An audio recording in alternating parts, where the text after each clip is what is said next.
প্রিয় দর্শক, আসসালামু আলাইকুম। আজ 1 জুলাই। এই আজকের দিন ঢাকা ইউনিভার্সিটি থেকে শুরু হওয়া যে কোটা বিরোধী আন্দোলন, সেই আন্দোলনটাতেই শেখ হাসিনাকে পালিয়ে যেতে বাধ্য করে। যদিও এই জন্য আন্দোলনকারীদের বা দেশবাসীকে দিতে হয়েছে চড়া মূল্য। এতে প্রায় 1500 মানুষ নিহত এবং 40,000 মানুষ আহত হয়েছেন। এখনো এদের মধ্যে অনেকে হাসপাতালের বেডে কাতরাচ্ছেন। দেখুন, বাংলাদেশের বুকে ফ্যাসিবাদ যে জগদ্দল পাথরের মতো চেপে বসেছিল, সেটাকে তাড়িয়ে দেওয়ার জন্য, সেটা থেকে মুক্তি লাভের জন্য মানুষ যে যার মতো করে প্রার্থনা করতেছিল। যারা ধর্মীয় দৃষ্টি থেকে প্রার্থনা করতে, শয়নে স্বপ্নে সর্বদা দেশের মানুষ বলতেছিল যে এই ফ্যাসিবাদ আমরা চাই না আর নিতে পারতেছি না। ঠিক এমন একটা পরিস্থিতিতে জুলাই গণঅভ্যুত্থানটা শুরু হয়। ঢাকা ইউনিভার্সিটি থেকে আসা একদল তরুণ ইউনিভার্সিটির ছাত্র, কোনো বড় কোনো পার্টির ব্যানারে না থাকে, তারাই আন্দোলনটা শুরু করে। এবং আল্লাহর রহমতে এই তাদেরকে সামনে পেয়ে পুরো জাতি, পুরো দেশবাসীর জন্য হাফ ছেড়ে বাঁচে এবং একজন নেতা পেয়ে যায় যে এর পিছে নামা যায়।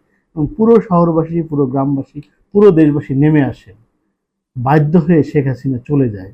যদিও চলে যাওয়ার আগে বাংলাদেশে যে ধর্মযজ্ঞ চালু করেছিল, বাংলাদেশে শেষ করেছিল এবং খতম করার রাজনীতি করেছিল। যেমন শেখ হাসিনা ক্ষমতায় থাকা অবস্থায় 3,500 মানুষকে গুম করেছিল এবং হাজার হাজার মানুষকে হত্যা করেছিল। বিচারের নামে আইনের মাধ্যমে হত্যা করেছিল কিছু মানুষকে, আইনের প্রহসনে হত্যা করেছিল।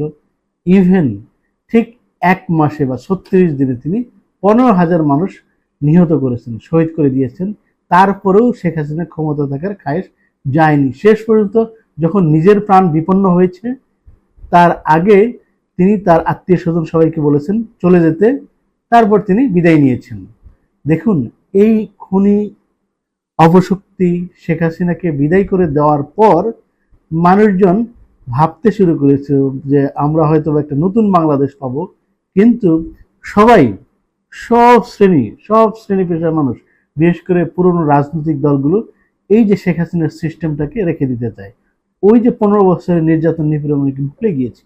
শেখ হাসিনাকে আহ আওয়ামী লীগকে নিষিদ্ধ করার ব্যাপারে অনেক গড়িমসি ছিল।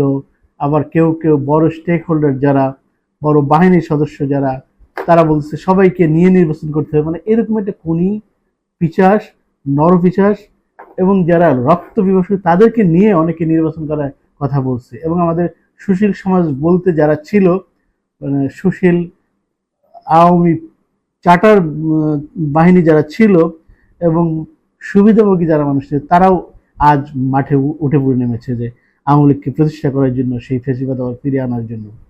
দেখুন না, ইভেন সবচেয়ে বড় রাজনৈতিক দল বিএনপি, তারাও কিন্তু এই যে 5ই আগস্ট যেদিন পতন হলো, সেই দিনটাকে ভুলে গেছে। তারা ভুলে গিয়ে কি করেছে, সেই যে পুরনো বন্দোবস্ত, পুরনো খেলার মাঠ, সেই মাঠেই তারা রাজনীতি করতে চায়। মানে নির্বাচনী রাজনৈতিক ট্রেন, সরকারের ট্রেনটা ওই পুরনো ট্র্যাকে আবার চালাতে চায়। কিন্তু বাংলাদেশ যে বদলে গেছে, এটা অনেকেই বিশ্বাস করে না। বিশেষ করে এই আন্দোলনে যারা স্বতঃস্ফূর্তভাবে অংশ নিয়েছিল, বড় স্টেক হোল্ডার ছিল জেনজি এবং জেনজির পরের প্রজন্ম, এবং জেনজির বাবা চাচা এরাও ছিল।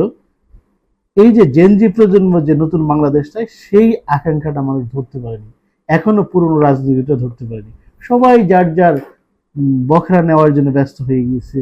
আবার সেই দখল, আবার সেই চাঁদাবাজি, আবার সেই নিপীড়ন অনেক জায়গায় শুরু হয়েছে। যদিও শেখ হাসিনা আমলের যে মাত্রায় ছিল, সেটার তুলনায় এটা কিছুই না। তবে একটা জিনিস হয়েছে, ডক্টর ইউনূস সরকার ক্ষমতা গ্রহণ করার পর যে ফ্যাসিবাদ কায়েম হয়েছিল, এবং ওবায়দুল কাদের প্রকাশ্যে বলেছিলেন যে এক রাতে তার 5 লক্ষ নেতাকর্মী নিহত হবে, সেটা কিন্তু হয়নি। মাত্র কিছু মানুষ ওই সময় নিহত হয়।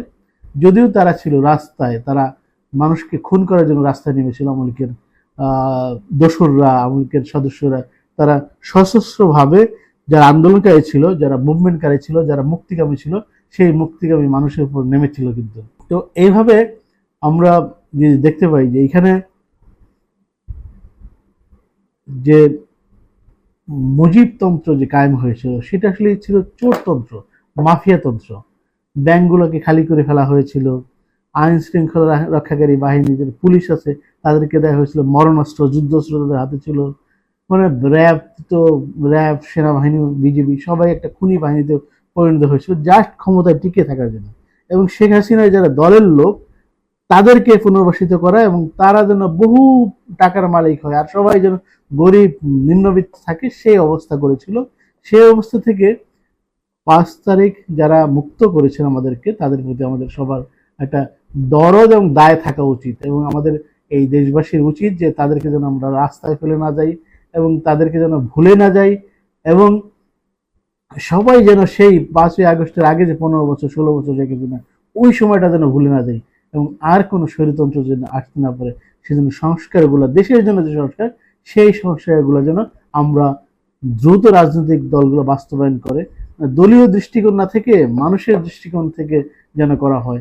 দেখুন, বাংলাদেশকে যেন কেউ দলীয় এজেন্ডা থেকে না দেখে, ব্যক্তি এজেন্ডা থেকে না দেখে, একটা দেশের এজেন্ডা থেকে, মানুষের দিক থেকে যেন দেখা হয়। এবং বিষয় হচ্ছে এইটা আসলেই এখন যে রাজনীতি করা উচিত বা রাজনীতি আমরা চাই, যেই রাজনীতির জন্য 5ই আগস্ট হয়েছে, বর্ষা বিপ্লব হয়েছে, সেই আন্দোলন কিন্তু শুধু জাস্ট রিজিম পরিবর্তনের জন্য হয়নি, এটা নতুন বাংলাদেশের জন্য। এটা আমাদের ভুলে গেলে চলবে না।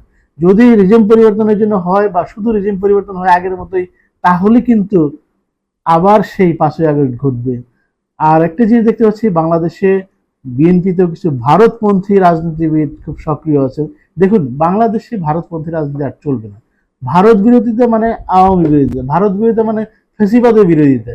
সো ফেসিবাদ বিরোধী এবং আওয়ামী বিরোধী এবং ভারত বিরোধীর জন্যই যে এই অভ্যুত্থান হয়েছে, এই বিপ্লব হয়েছে, সেটাকে আপনারা যারাই রাজনীতি করবেন তাদেরকে মাথায় রাখতে হবে। ফলে আমরা যেন আসলেই 5ই আগস্টটা ভুলে না যাই, এই বর্ষা বিপ্লবটা যেন ভুলে না যাই, সেই ব্যাপারে সবাইকে সচেতন থাকতে হবে। আর একটা কথা, যারা জীবনের মায়া না করে তুচ্ছ করে আমাদের জন্য দাঁড়িয়েছে, তাদের প্রতি যেমন দরদ এবং দায় যে রয়েছে, সেটা যেন আমরা মেটানোর চেষ্টা করি, আমরা যেন তাদেরকে রাস্তায় ফেলে না চলে যাই। ধন্যবাদ সবাইকে।